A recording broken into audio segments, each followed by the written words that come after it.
YouTube પરિવારના આપ સૌ મિત્રોનું મારા 21 દિવસ ચેલેન્જના આ 16મા વ્લોગમાં આપ સૌ લોકોનું હું દિલથી સ્વાગત કરું છું।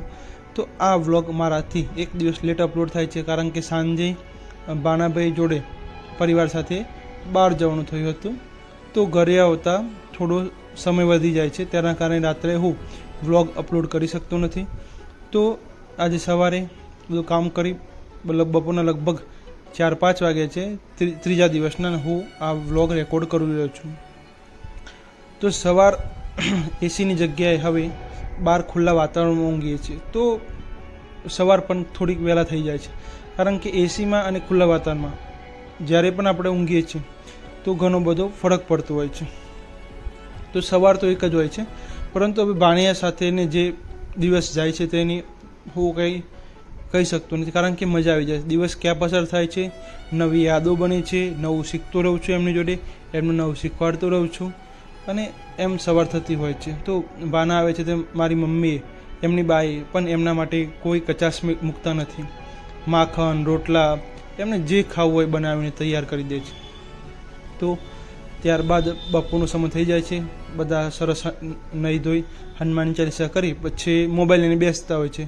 તો હું ના પાડી, ચલો આપણે આજે થોડું રમવા જઈએ, કારણ કે રમવાથી પરસેવો પણ થાય, જેનાથી આપણે મોટાભાગના રોગો પરસેવાથી જ બહાર નીકળી જતા હોય છે। તો એમને મેદાનમાં લઈ ગયો રમવા માટે, તો ત્યાં સરસ ક્રિકેટ રમ્યા, પછી ત્યાં લીંબડી નીચે બેઠા, પછી થોડી વાતો પણ કરી અને મજા માની હતી। ઘણી મેમરીઝ હું સેવ કરતો હોઉં છું, પરંતુ આ જે એરરના કારણે મારાથી જે સારી મેમરી હોય છે તે અપલોડ થતી નથી। તો ત્યારબાદ અમે સરસ ક્રિકેટ રમીને ઘરે આવ્યા। તો ઘરે આવ્યા તો મમ્મીએ સરસ જમવાનું તૈયાર જ હતું, અને સાથે આજે મારી વચોટ બેન પણ આવી હતી। તો તેમનો ભાણિયો સૌથી નાનો ભાણિયો પણ આવ્યો હતો। તો સૌ પરિવાર સાથે આજે ફરી ભોજન લીધું, ખૂબ આનંદ માણ્યો, અને મજાક મસ્તી સાથે એ પલ પણ હું રેકોર્ડ કરી શક્યો। તો ત્યારબાદ જમ્યા બાદ હું દુકાને આવું છું, અને ભાણિયા કે મામા બહુ જ ગરમી છે, તમે તો બધા એસીમાં ઊંઘીએ છીએ, તો તમે જાઓ તાને। પછી હું દુકાને આવ્યો।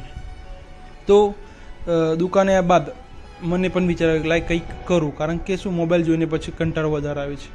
તો હું દડો અને બેટ લઈ આવું છું, અને જે આપણે જૂની રમત હતી કે તેને કેટલી સમય સુધી બેટ ઉપર દડો ટકી શકે છે, તો તે પ્રેક્ટિસ કરી। તો અને સાથે વિડીયો પણ ઉતાર્યો, તો કેટલી આપણે સ્ટેબિલિટી છે તે જોવા માટે। તો ત્યારબાદ થોડામાં એટલી વારમાં એક બાનું આવે, બીજું આવે, એમ બધા બાના પછી દુકાને સરસ આવી ગયા। અને મામાના ઘરે શું દુકાન છે એટલે એમને ડબલ મચા, કારણ કે કંઈ પણ વસ્તુ જોવે તો આમ હાથ ગાલે ગમે ત્યાં જે વસ્તુ મળી જાય।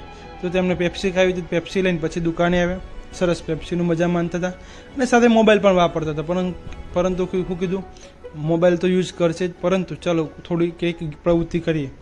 તો આજે પછી બાજી લાવ્યા, અને એમાં નાનો ભાણી તો ખૂબ ઉત્સાહી, કોઈ પણ નવી વસ્તુમાં એને જ આલવી પડે કે મારે જ ખોલવી પડશે, તો એ ખોલવા માટે ખૂબ એક્સાઇટ હતો।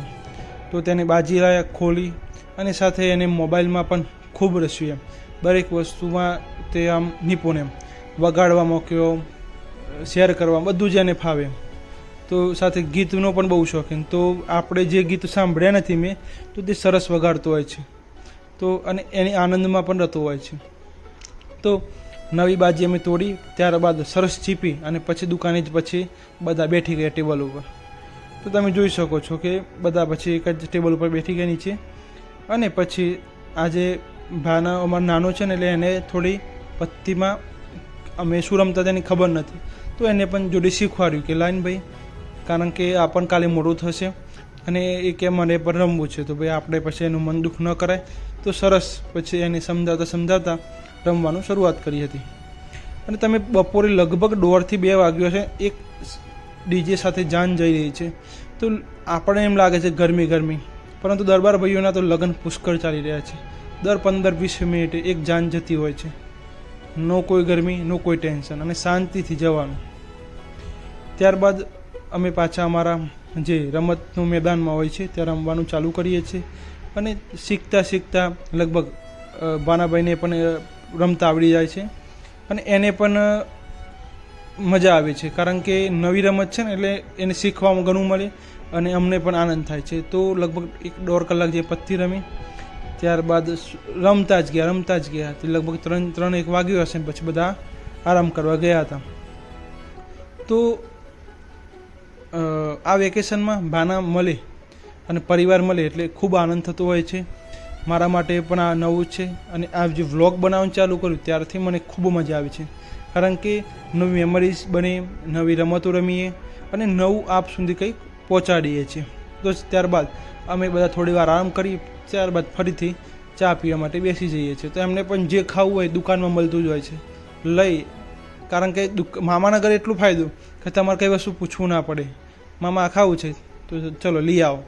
તો બધા સરસ પડીકા લઈને સરસ નાસ્તો ચા નાસ્તો કરે છે અને ખૂબ મજા આવતી હોય છે. પરિવાર સાથે બેસવાની જ મજા માને છું. બરાબર, દુકાન છે એટલે મને થોડોક ઓછો સમય મળે છે કારણ કે અમે પરિવાર ખરું, પરંતુ દુકાનના કારણે અને દુકાન પાછી ઘર જોડે છે એટલે અમારે જે પરિવાર સાથે જમવાનું હોય તે થોડું અમારે નથી મેળ આવતું હતું. કારણ કે દુકાન ખુલ્લી હોય અને જમવાનું હોય એટલે એક જણને તો સેક્રિફાઈસ કરવું જ પડે છે અને અમે કરતા આવ્યા છીએ. અને આજે ભાના આવે છે તો અમને પણ ખૂબ આનંદ થાય છે એમની સાથે બેસવાનો. તો પછી અમે પાછા ફરીથી ક્રિકેટ રમીએ છીએ. ક્રિકેટ રમ્યા બાદ જે ગરમીના કારણે અમારી એનર્જીમાં થોડો ઘટાડો થયો હોય છે તો મારી મમ્મીએ ફ્રીજમાં આમ પણના સરસ બનાવીને મૂકી દીધેલું છે. એટલે સરસ મારા ઘેરથી સરસ તેને પાણીમાં નાખીને પછી અમારે બધાને આપ્યું તો ખૂબ મજા આવી પીવાની. અને એટલામાં સાંજનો સમય થઈ જાય છે. કેરી સરસ આવી ગઈ છે તો તેનો રસ કાઢી પછી ઠંડો કરવા મૂક્યો હતો અને ખૂબ ગરમીના કારણે પરિવારના બધા તો એસીમાં જ જમવા બેસી ગયા હતા.